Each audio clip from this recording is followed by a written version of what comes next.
Hello, everybody, and welcome back to Chakras and Cusswords. And today I have my special guest, Miss Jes Rich, who I actually found from TikTok. Can you guys believe this? Like, my TikToking is actually being beneficial. So I don't want to hear anything from my husband saying I'm on my phone too much because I'm finding like amazing guests from these social media apps. So she has written a book about surviving trafficking and the anti trafficking movement. I love the way she tells her story. I am so happy she is here. And I know we are centered on a very hard topic and a topic that brings a lot of maybe trauma back up or healing spaces and reflections. But the way that she brings her story to light is such an energizing and really makes you feel like you can almost accomplish everything in your healing journey. And I'm so happy to have you on. Miss Jes, please welcome to Chakras and Cuss Words and introduce yourself to the audience. Oh, thank you so much. I am so excited to be here. This is really an amazing moment because I just jumped on TikTok, and when I found you, I was like, oh, this is brilliant. It was really confirming to me that I was like doing the right thing because I'm a new adopter. Right. But like trafficking itself is so sensationalized. Like it's turned into in the media that it's like, so we can't fathom anything worse than this. Mm-hmm. But really, abuse is abuse is abuse is abuse. Trauma is trauma. And we all, every single one of us, have experienced like really hard times, really traumatic times. And yet we're still here. Right. Yeah. Yeah. We made it. Like, how many days have we like not known if we were going to make it through the day? And right. Yet we did anyway. Right. And so that is what I choose to focus on is not only did I survive, I made it, I rose, and then I choose each day who and how I'm going to be. Right. Yeah. And you really like became one with it, like owning everything that has happened, everything that you've kind of like played in that area of events. And can you like share a little bit of your story? Like, don't give it all away because we want to like get everybody into that book. Like, yes, but just share us like, how did this happen to you? Like, what happened? Right. And it seems so crazy because again, trafficking is so sensationalized, but it's really, my life was just this evolution of like one unfortunate event after another. And that's really, to me, the beauty of life is that we all just wake up every day and do what's in front of us. Right. And at some point we turn around and we look back and we go, wow, I really have been through a lot. And that was my story. I didn't know I like had gone through anything that was different because I was just living my own life every day. I've just lived my own life. Okay. And that to me is beautiful because when we get wrapped up in other images and other ideals, we lose ourselves. And I, from a very young age, I was an only child. Mm-hmm. And my mom just poured into me because I came from generational abuse. So my mom and dad, they had tons of trauma and they really wanted me and they wanted to do something different. Like they didn't want the same things to be passed down. But at the same time, they weren't vocal. They didn't speak about or warn me about the potential dangers. They were just silent and they didn't do anything themselves to hurt me. Right. But yet, like there were 3 neighbor boys who started having sex with me when I was 4. And I call it sex instead of rape, even though we all know it's rape. Right. But I was 4. No one told me about sex. Right. And to me, like I thought it was love. And I didn't know that it was wrong. I didn't know that there was anything wrong about it because it felt good. Right. And I think that when you're looking at like young childhood sexual abuse, that we forget the experience like as it happened as a child Mhm. And then we put all this extra shame on ourselves for like having pleasure. Yeah. And I didn't realize that that was a really common thing until I started sharing my story. Right. And as I shared, it validated me so much that like, this is a normal human response. I am supposed to be sexual. Right. That just got activated when I was 4. Right. And yes, it was wrong, but also a 13-year-old boy doesn't wake up one day and go like, geez, I'm sick of playing my Atari. I think I'm going to go fuck the girl next door. Right. Like, I think I'm going to be a molester now. Right. Like, these are generational cycles. Right. That unless we stand up and break the silence, it really does continue from person to person, generation to generation. And so like we moved away, my life just kind of went on. My father ended up murdered when I was 10, and it was a young man that killed him. So it was the same thing. Like it was the dude who killed him was 17. And so it's like these same cycles I have seen over and over in my life. Right. My mom got remarried and I ended up running away from home. I've been on my own since I was 14. Wow. And really just looking for family, looking for community, people who would accept me. Right. And I really just over the last few years came to terms with being neurodivergent.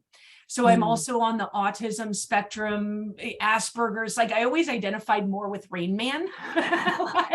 You're like, I feel like there's a connection with him. Right. Like I have a deep love for algebra, which is really weird. Wow. I wish I knew you during my nursing prereqs. Right. Like words were like not my thing. Numbers and math, spreadsheets, that was my jam. Like originally. That was my safe zone. And it was funny because as I was coming to terms with my neuro quirkiness, this gal who knew me from middle school, she was one of my closest friends. She called me. We talk like once a decade, you know, one of those friends. And she's like, don't you remember? And I'm like, I don't even know what you're talking about because too much trauma. Some things you don't remember. She's like, when you were like 11, she was like, you would just tremble and shake. She's like, you would just be like, why don't they understand me? And I'm like, oh shit, there it is. Right. There it is.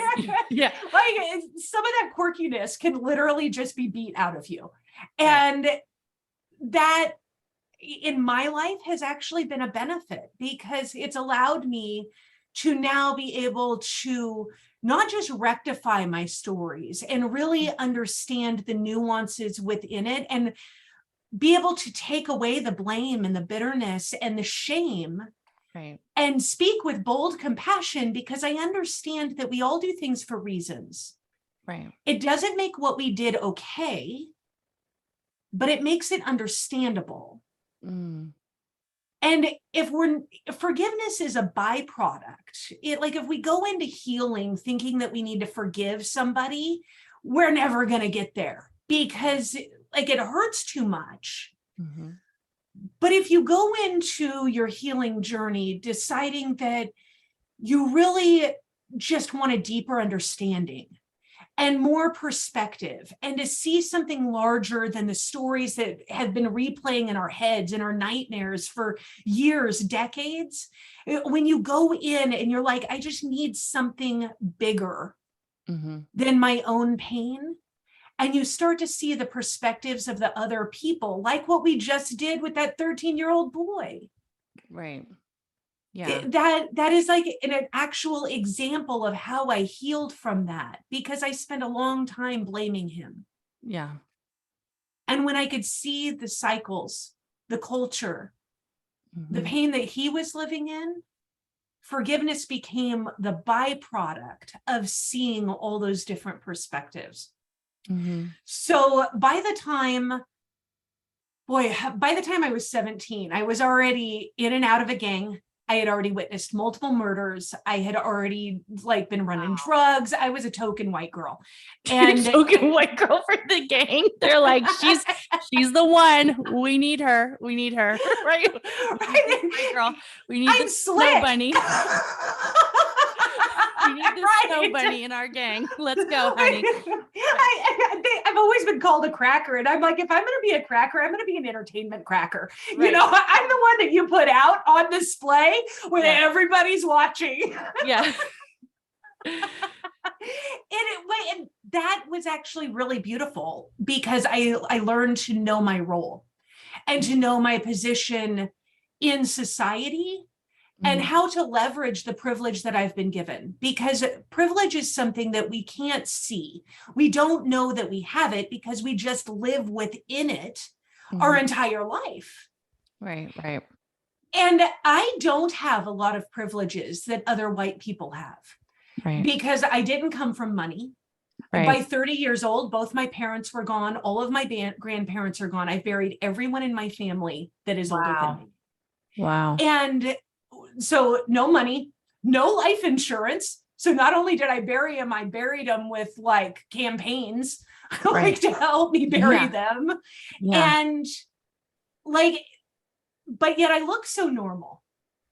And I look like the average middle class, upper class white woman.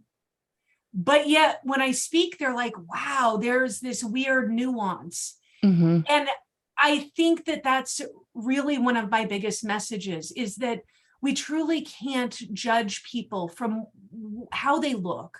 Right. We don't know the stories. We don't know what they've been through in order to achieve what they have now, and the amount of work that they put into it. Yeah.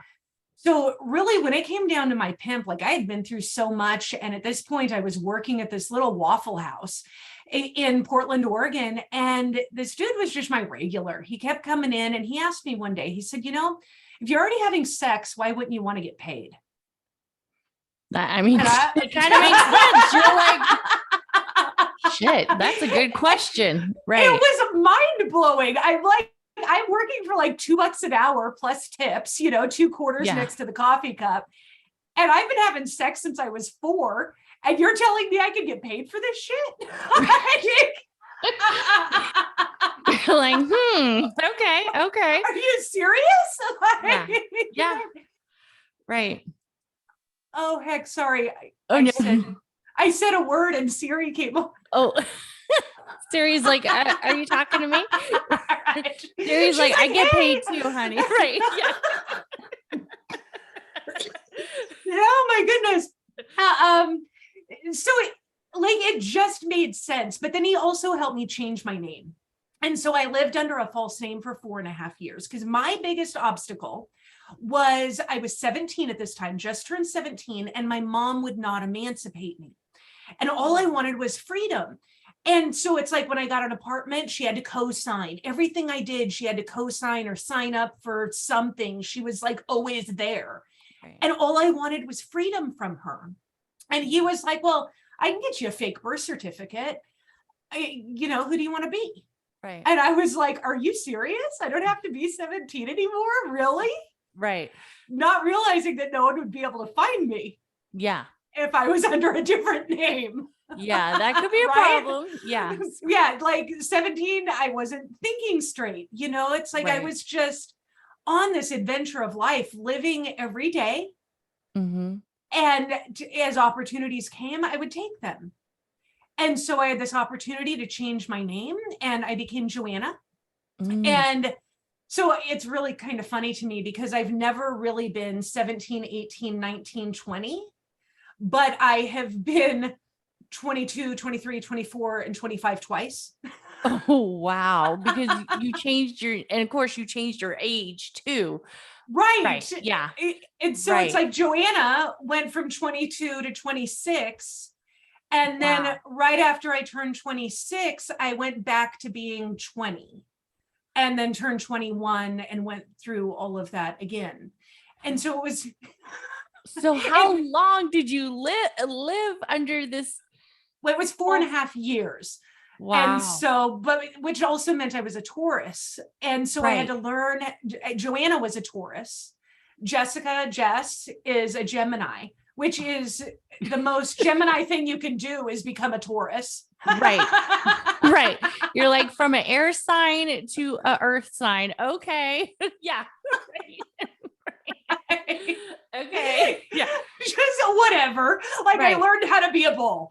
Right. That's funny. That is funny. Wild, right? But Right. because of that discrepancy in dates, like I really had to take on this different identity, and I never intended on going back. Okay. I fully like accepted that I was Joanna and this is just who I was going to be. I burned everything that was Jessica. And ironically, it was harder to get my original name back than it was to even become Joanna because some of the technology was being developed. Oh. And so in that 4.5-year span, it was a lot harder to get my original birth information back. Like we had to go to my high school and get yearbooks and stuff like that to be able to prove who you were. Right. Right. So that was just an adventure in and of itself. So during those 4 years, were you being sex trafficked or with the pimp? Well, for the first 14 to 15 months, yes. So it was like we started in Portland and he just started moving me fast, city to city to city. And that's part of it, is that constant instability keeps you off kilter. And it was really intense because it's like I had $1,000 a day quota. And it was like I had to make my quota. There was no options. And this was really also where I started to really understand racism, because he had this really intense fear around being seen with a white girl because he was a Black man and an older Black man. And like we had our tires slashed, we had our hotel windows shot out. And so it really reinforced my trauma bond to him because I couldn't understand why people would be so hateful because of skin color. And so when I look at society, all of these things, poverty, is systemic racism, the criminal justice, justice is in quotes here, criminal justice system, like it's all intertwined. Because if you haven't been exposed to racism in general, the shock of understanding racism just reinforced that it was truly me and him against the world. Right. And it probably really united that bond, that trauma bond, where it almost felt like he's like saving you, right? He's like, he's there helping you and saving you. And even though what you're doing at the time probably, you know, like, how did you feel like you were okay with it? Or did you feel like I got to get out of this? You know what, for a huge part of it, like we all have bad days. Right. But for the most part, it was more money than I'd ever seen in my entire life. Yeah. And it really improved my money mindset, knowing that at 17, I'm making 30 grand a month minimum. Like that will do something to your money mindset. You're like, wow, I have value. I have real legit value. Unfortunately, it was stuck to my sexuality for a long time. And so I didn't know my value outside of my sexuality. And that was a whole different healing journey. But I discovered my value in who I was. Really, there were 2 very significant beatings that undid that brainwashing and attachment to him. And very briefly, because I don't want to traumatize anyone, I was kidnapped at one point, and I woke up 3 days later, naked, tied up in a closet. And there was no one around. Like I shimmied my way out of the bungee cords and ran naked, encrusted blood through Waikiki. And it always baffles me that no one stopped me. Like it was like a mile and a half. And then I had to take the elevator up to the 28th floor. And I'm like, this has been one of my standards for living. If I ever see anyone naked and running, like, see if they need help. What just happened to you? Are you okay? Like, how can I help call you? The police? Can I call the ambulance? Like, can I call the paramedics? What is Right. going on? Yeah. Like, do something, because that is a very clear sign that there is something not okay. Yeah. Yeah. That's not Not okay. routine. Yeah. Right. Yeah. So I make it to our condo, and I'm banging on the door, and he opens, and he literally just picked me up and he held me on his lap and he cried. Like, it was the only time I ever saw him cry. He cried, and I could not figure out why. Right.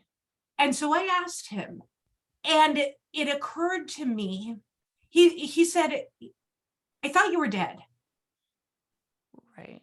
And when you think about it, I'm on an island. There's only so many places you can go. Yeah. I hadn't chosen. I wasn't out working. None of the other pimps saw me. I hadn't like gone to anyone else. And you're missing to him because he's like, where's my snow bunny at? Yeah. He's right. Well, where is she? Yeah. So she's not in jail. She's not in because jail. I would have been able to make a phone call. Right. Not in jail. Not in the hospital. Not in the hospital. Not on the track. Right. And she's on an island. She's dead. Yeah. And it occurred to me that he couldn't protect me, because up until that point, I had believed that he could save me, protect me from anything. Mm. And it was that moment that I realized he couldn't protect me. And I was like, oh, it really is just me. Mm-hmm. Mm-hmm. What do I do with this? Yeah. What do I do with that? And we ended up like going back to the mainland, and I started really like looking for my open door, because getting away from him was not easy. It took me months of planning. But I was like kind of betting on the world still. I was like, okay, there's going to be someone who helps me, someone who gets it. And that's not true. Nobody came. In other words, nobody came. Yeah. So the next stop, we were up in Seattle at this point, and I don't know what possessed him, but he put me on a Greyhound bus to go to Canada. And I have since found out that I think he actually did that to kill me, because he sent me into the heart of a massive gang war by myself. And because I've met other survivors that are from that and that worked that same area, because I worked Hastings up in Vancouver, BC, which actually makes me an international trafficking survivor. How do you like that? I get an extra check mark. I know. Right. You're internationally. Yeah. I'm an international snow bunny. Right. And so like literally I made it 3 days on the track before I got jumped by other hoes, and my head was completely caved in. Right. It was a cabbie who took me out of the gutter, took me to the hospital. I received amazing Canadian healthcare because they put me back together. My face was flattened, black and blue. They stomped my head. So I was missing chunks of hair. It was like nothing I've ever experienced. And that was like, from other women. Yeah. Because they're protective. Like you have to make your money. And I was up there cleaning house, and you think I'm cute now at 43? You should have seen me. Right. I had 5 kids. Right. You should have seen me back then, honey. Right. Oh, I was something serious. Right. And I still am. Yeah, but definitely. That, like, I really think that he didn't intend for me to come back. Right. And that was just like, wow. So I woke up 3 days later again. There's lots of threes in my story. It's really interesting. So I woke up 3 days later, and he was just like, come home, get on the Greyhound and come back. And it was going through customs that I was like, oh, here's my chance. Like Border Patrol, they're going to help me, right? Like that, it seems right. So I get off the bus. walk through the customs, and I have my long blonde hair and I had big glasses on because my face is literally like, everything was fractured. Everything was swollen. It was purple and flat. And the agent, like, he's like, take off your glasses. And I took my glasses off and he looked at me and he goes, go. Wow. And I was like, dude, just spit on me. Right. If Border Patrol, if Customs isn't going to help me, no one is coming. Right, right. And that was my second wake-up call, that I knew I had to save myself. And really, we all have to save ourselves.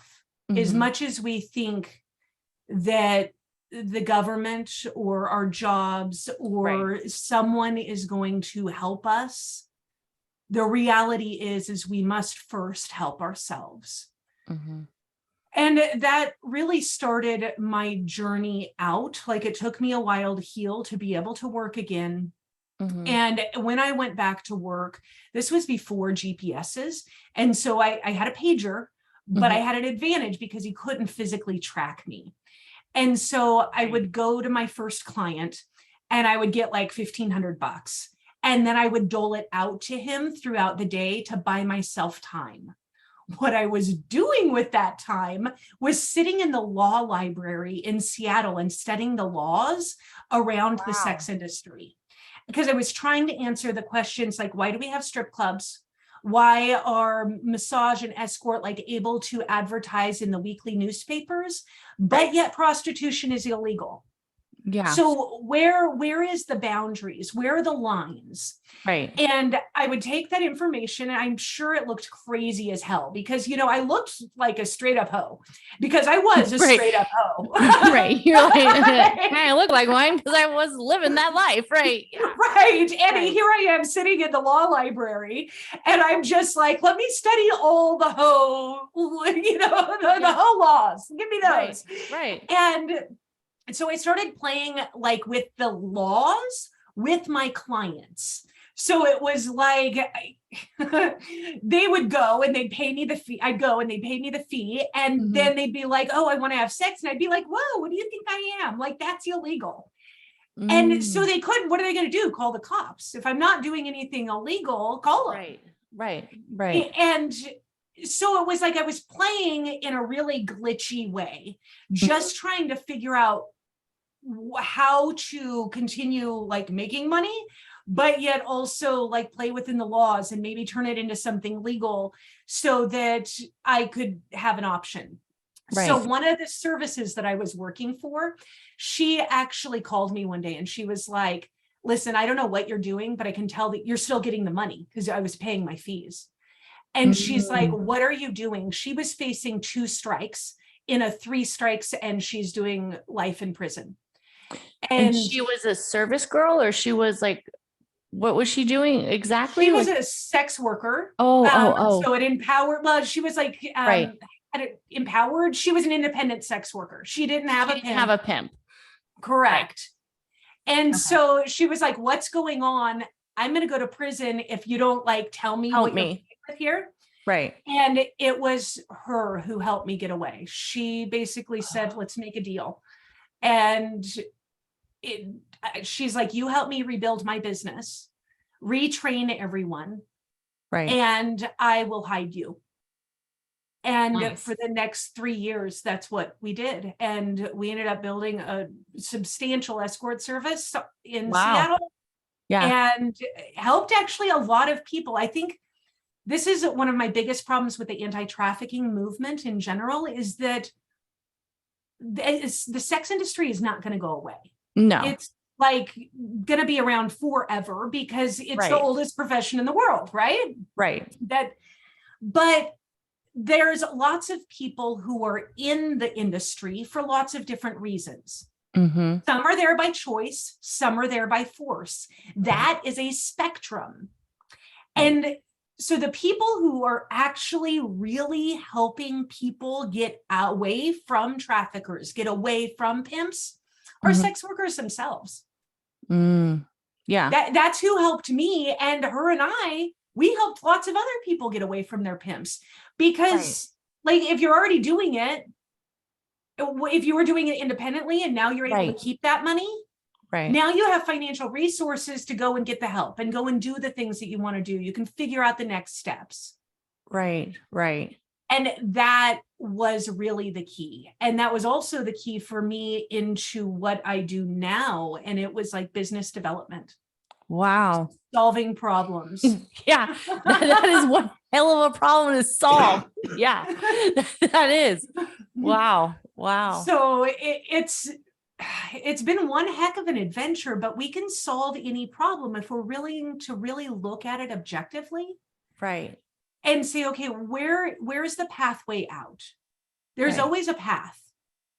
How do we find that path and leverage whatever privilege we have to be able to do that? And sometimes that privilege is really just finding that tiny bit of time.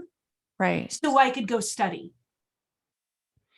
So you knew, like, because with your book, you also have that you survived the anti-trafficking, which is where like, it's really fun. Where it's like the sex trafficking wasn't the biggest problem. Like, I also survived the anti-trafficking movement. So when was that, like, when you got out of it and then you're now working with anti-traffickers who are quote unquote, trying to help you, right? Like, what was that dynamic? Like, what happened there? Was it just like another, basically somebody controlling you again? Kind of. It was more like self-exploitation in a lot of ways. There was also a 10-year gap. So I squared up real hard. Like, you would never have guessed that I had the story that I had. I had a daughter, ended up meeting a man that was really awesome. We had more kids. Like, I was a soccer mom through and through. And I looked the part, I played the part, and I was really doing a lot of deep internal healing also, because that I was not okay when I left the sex industry. And it was like heal or die. And those first few years were really intense healing with my oldest, like being pregnant, first time not doing drugs, like trying to just figure out how to human. So by the time I meet my husband and we start having more kids, I was already launched into like the full entrepreneur space. I was running businesses. I was really doing a lot of volunteer work in the community, and no one had a clue. Wow. I was just like normal entrepreneur mom person, looked so average. But I ended up at this big convention, and I heard about trafficking for the first time over lunch, and it happened to be in a hotel that I was trafficked in. Right. You're like, I feel like this is a sign. Yeah. Right. And I was like, whoa. Telling me something. Yeah. Right.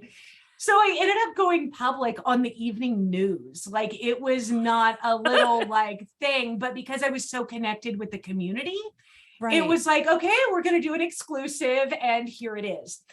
I truly this is more that neurodivergent stuff, had no clue how the world would view me because I was like, within the context of the story, like, it all makes sense, right? Right.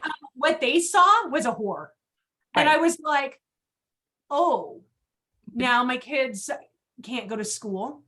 Oh, wow. Because they're like being bullied because, my daughter's in second grade and they're like, oh, your mom's a whore. She's a whore. Yeah. And I'm like, really? This is what we're doing? Right. Right. No, like, about the journey of healing or overcoming all the obstacles or building businesses from literally, just straight to the trajectory of, oh, you must be a whore. Yeah. Right. Well, and like, how much can you really get into a 4-minute interview?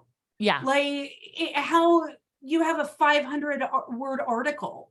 You can only tell so much of the story, and normal mainstream media is just looking for the most sensational thing. Right. And so they said all kinds of crazy things, like soccer not mom, even sex trafficker, right? Yeah. right. Yeah. Exactly. They're like, we had the fun with that title. And you have zero control over it. And this is Right. 2009. So like literally I could only find 3 other survivors in the entire country who were talking about it. So it is so early in the movement Yeah. that there was no real like blueprint on how to tell the worst parts of your life and come out feeling okay. Well, I can tell you, and I know women who have been trafficked and been in that industry. And I've reached out to many women from just, hearing their stories and stuff to just come on the podcast and share their story. You're my first. And I've been looking for about maybe 2 years. Stigma I've been is trying, real. huh? Stigma is Yes. real and it kills people. Yes. And that was my problem. Like, there's lots of problems within the anti-trafficking movement, but namely like the savior thing, that people rescuing, we cannot rescue people. We can rescue animals, Right. but we cannot rescue people, because if you're taking someone against their will, that sounds an awful lot like trafficking. The only difference is the intentions. And if you're forcing someone out before they want to go out, they're going to go right back. And that's why the re-entry rate is in the high 90 percentile. People go into programs and right out the back door. And it's because they're being taken against their will. Even my pimp had the respect to build a relationship with me before he trafficked me. What we see within the anti-trafficking movement is literally like snatch and grab rescues. And then we wonder why it doesn't stick. These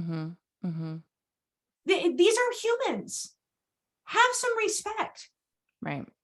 Yeah. It allow them the space to go on that journey, because when they actually really want to leave, they leave for good. But you can't go from, like, I was going into Paul Mitchell salons and getting my hair done because I was the product. And if you're put in a shelter getting dollar store shampoo, no, it doesn't work that way. Yeah, you're like, I'm not using this Suave honey. Right. Yeah. This is not what I'm used to. Right. Yeah. So there's so many, it's so complex. But the moral of the story is truly that you have to save yourself. And if you want to help people, it's helping them find their voice so they can save themselves. And we need real resources, because going and getting a job at McDonald's or Walmart is not going to cut it. But the skills that I learned in the industry are what paved the way for me to have multiple businesses throughout the last 20 years. Yeah, that's amazing. Because it's real skills. Right. Some people call them transferable skills, but it's like, what are we transferring them from? It's business to business. It's like, they're just skills. Right. Right. Yeah. I just learned them in a weird way. Right.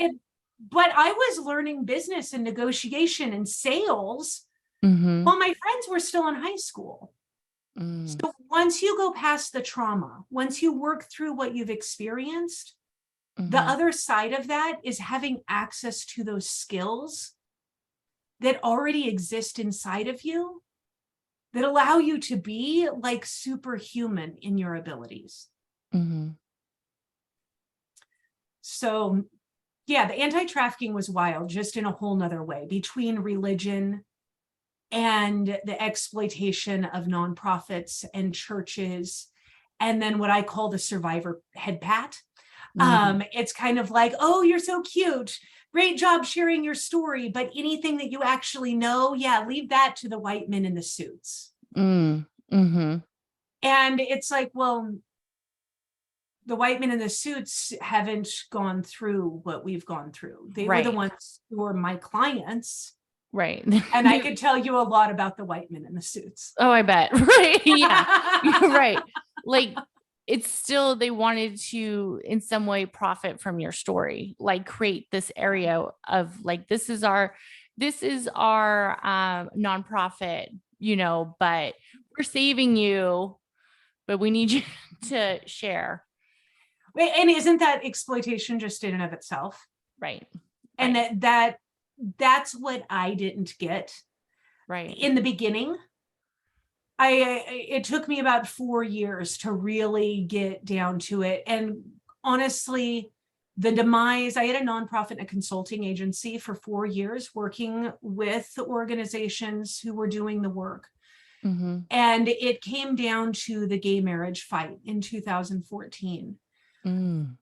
And I was so baffled by the hypocrisy that when I started standing up for my survivors, and you know what, just to fully expose myself, I was one of them. Like, I had the judgment too, but as I listened and did the work, I was like, no, I can't ever be that. And when I stood up, we lost all funding within 3 months. Survivors had to go back to their traffickers because they had nowhere else to go. One of my closest friends, he ended up killing himself because he was a survivor and doing street outreach, and they pulled all his funding. The political fight that completely misses the basics of human rights, that is one of the ugliest things I have ever seen. Right. That actually sent me into the underground again for another 6 years. I didn't really come out and start talking from 2014 to 2020. I was completely hidden. I didn't want anything to do with anything. And it wasn't until 2020 and the lockdowns happened that I was like, oh, the entire world is experiencing trauma. I need to help them understand how to handle it. And that was when I started speaking and sharing again. But I really had no intention. Had the lockdowns not happened, I might have just stayed underground forever, because the activism side and dealing with the threats and the very real danger, it's a lot. Activism. It is.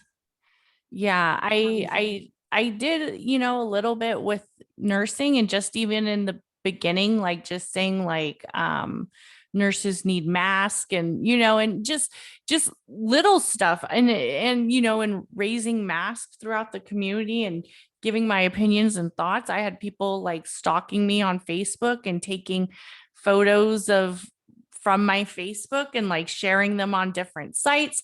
So to me, I was like, personally, for me, I don't feel like I can put my family at risk, for some of the I like, if you're an activist, like, I salute you, because I know that fear, I just got a little taste and I was like, ooh, no, no, I'll stick behind the mic. Right. And that's the funny part, is that I've never really identified as an activist. Right. I just speak my truth. Like, this is just my story. Yeah. I tell my story, and suddenly I'm an activist. Right. And it's like, can't I just be like an activist for logic? Right. Compassion. Right. We have real problems in the world. Right. Yeah. And we need real solutions. Yeah. And that has been my focus my entire life, is real practical solutions, leading with love and kindness, and the ability to listen. Because when I first started sharing, I had all these ideas about how things were, quote unquote, supposed to be, and none of them were right. Right. And that's okay. I listened and I learned and I grew. And that's really what my book is about, is that evolution of, how do you go from just sharing your story, and it is my story, but then how do I help other people? How do I really impact the world in a way that helps other people know that they can overcome, regardless of what they've experienced? Yeah. Yeah. And so that journey, love wins in the end. Yeah. I'll just tell you the end. Love wins. Love wins. But it's a few hundred pages to get there. Right. how, and then when in 2020 you kind of like came back out and was like, I need to continue this. I need to continue where I kind of like left from, right? You leave that Mhm. shadow area and you're like, okay, maybe at that time I couldn't talk about it or I didn't want to go back there, but now I'm ready to. Mhm. How did you get in that path of like, I'm going to write a book, I'm going to get centered in this, like being back out there again? Like, how did you just accomplish those limiting beliefs of getting back out there? I I just jump. Like Yeah, right. when you jump, there's no way out. And most of the book had already actually been written. It sat Wow. in a Google Drive for 5 years, unopened. Well, you're giving And me hope now. okay, yeah. It like when I opened it after literally there was a file on my computer. This is how off grid I went. I did not have a computer for 4 years at all. Mm. Like I just had a phone and I had a Google Drive folder that said Jes's last website ever. And I put everything into like I pulled all of my websites down because I've been doing web development forever. And I pulled everything down, put it into a Google folder and just said I'm done.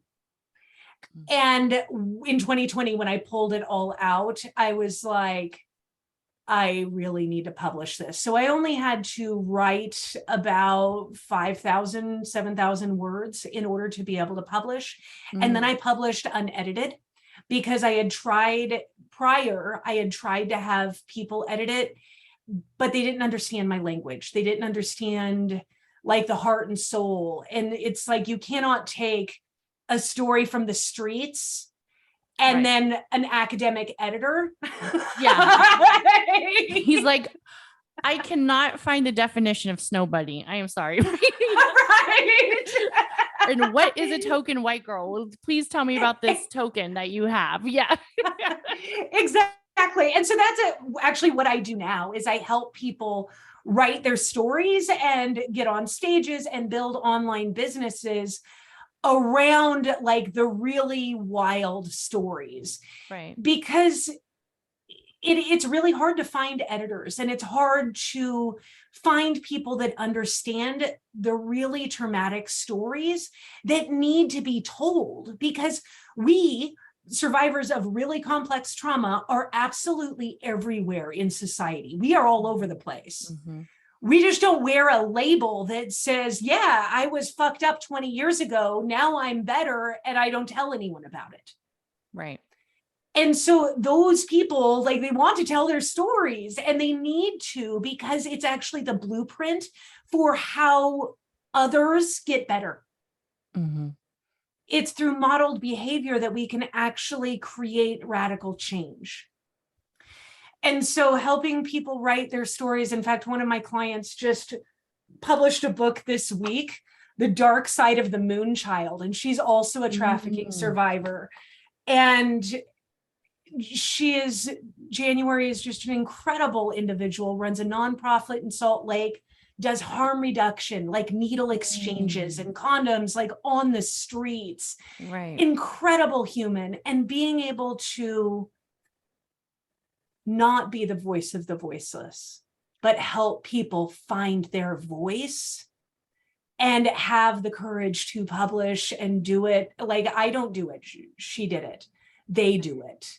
Right. This is the one that came out this week that has me all stoked because I got it in the mail yesterday and I'm sobbing. Because to me, that's power. Being able, it's power for her. It's power for all of us. Right. To be able to rise and stand. Yeah, I can do it. And yeah, she did it. And yeah, there's a whole bunch of others who are working on it. And we all just stand up because together our stories create the collective whole of what it means to be human. Right. And so many people are just like, I think, I don't know if, they just don't know how to share their story or they're scared to share their story or they just feel like if they share it, it's going to make them so much vulnerable, which there is that element. It might make you a little bit more vulnerable, but also the release factor is so amazing in your healing journey. Really. It is. There is nothing more intense than sharing my story. Like No. that, being that level of vulnerable is like not for everyone. And Right. that's totally okay. There's some lessons in that. And it's that when you pull all your skeletons out of the closet, in whatever aspect that is, it is impossible to cancel. I've already outed myself. Yeah. You can't. Have you ever seen Eminem's movie 8 Mile? Yes. Yes. Okay, so you remember in that final rap battle, Yeah. and like when he goes and he does that, he outed himself. Right. Before the guy could. Yes. And Right. that's the key, is that if you want to share your stories, just let all the skeletons out. Right. Because what are they going to say?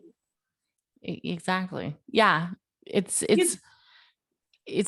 part of whom you are now. So it's like, this is who I am and this is what I've overcome. Like, and I think, like, because when I was younger and I started this podcast, I tell people, yeah, I was a little rebellious. I was definitely in that energy where I was doing some bad shit. I was like hanging out with gangs. I was, rolling around stolen cars, like doing, and I was always truthful with like my kids about it because they knew, like, I grew up in Oakland. They knew I grew up in Oakland and they knew that I had a lot of issues growing up. I was involved in a lot of stuff. I was in and out of counseling at an early age. I had a good home life.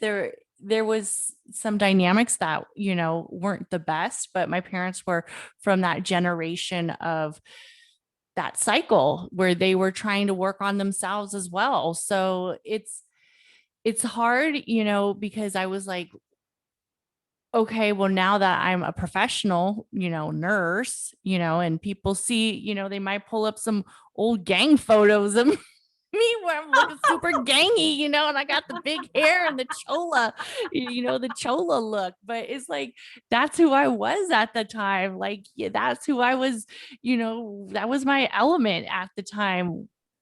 Did I learn from it? Yes. Am I there now? No, but that was my culture that I was in. And at the time, that represents me and I learned from it. And I love that piece of me, even though I've grown past it. Yeah. So it's beautiful, like right, that. Right. And I bet you have the best pictures. Yeah, I do.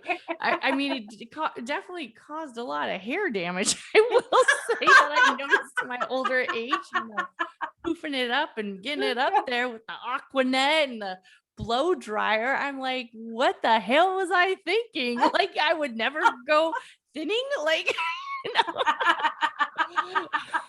the eyebrows. Oh my goodness. I'm so grateful I have my eyebrows still. Right. I know. I'm like, thank goodness those came back. Like, right. That to me is the beauty of podcasts and TikTok and these types of connections, is that we are all on a journey. Yes. And when we allow the journey to just be what it was, and we give ourselves permission to change and grow and drop the superficial bullshit. Yeah. It is amazing how relatable these things are. Like, trafficking seems like a big word. Really? I was a hoe. Right. Do you know how many hoes there were and there are? Like, that's right. That's it. Yeah. Yeah. Yeah. You're like, hey. Right. With the marketing's just all mixed up. Like, they need to quit putting, like, do you know how few kids in chains there are? They're out there. Right. But we're talking, it's like 1%. Right. The rest of us were just like out hoeing. Some by force, some because they had no other choice, some because they didn't have anywhere to sleep, and then others because they wanted to experience sexual expression.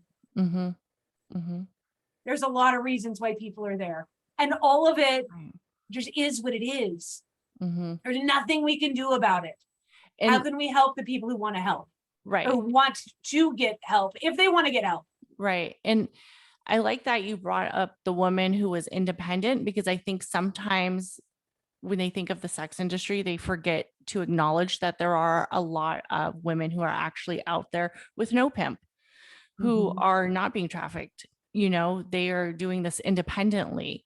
And if that's their choice, what are we going to force them into a recovery when they aren't really even seeking it? So it's like, Right. what, we have to be a little bit more truthful with with ourselves.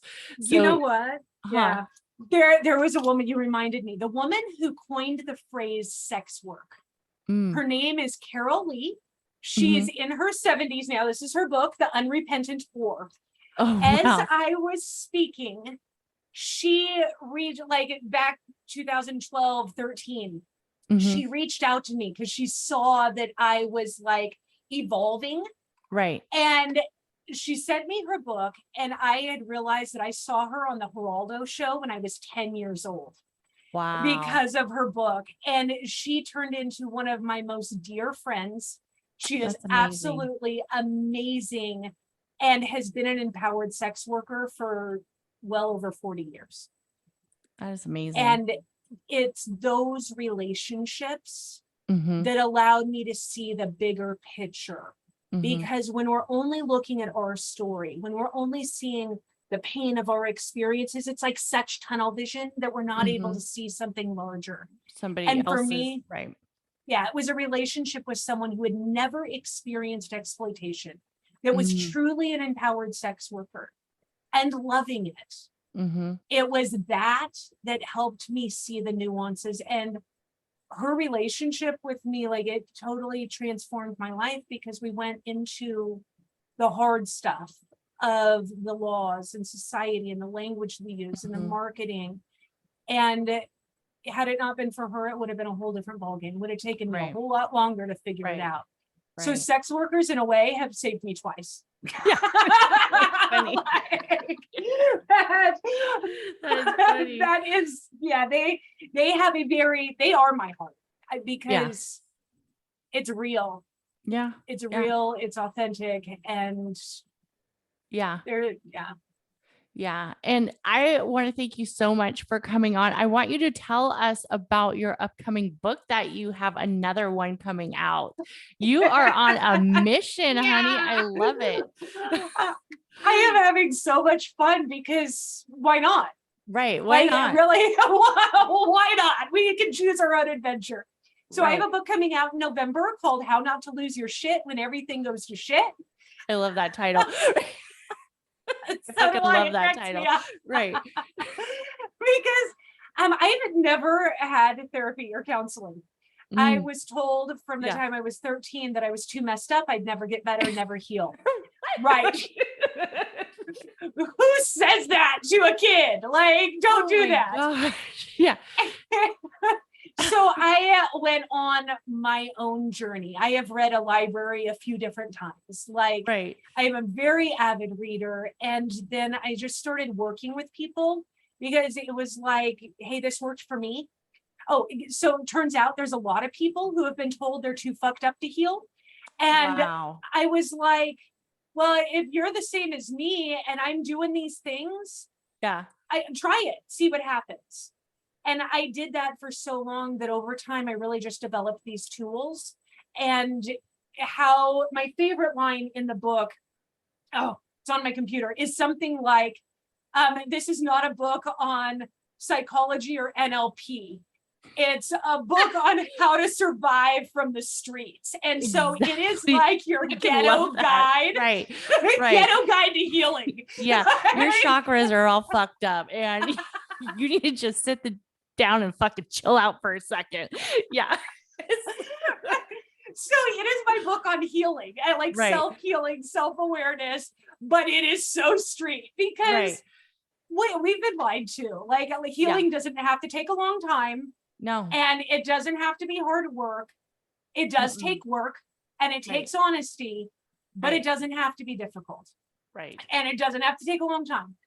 So that is the essence of the book, and I'm having a ton of fun. And you can actually go get the 2 chapters free Oh, on my nice. website. Like, Okay. So how can everybody find you? How can they reach out to you and find you and get those 2 chapters for free and get in touch with your other book as well?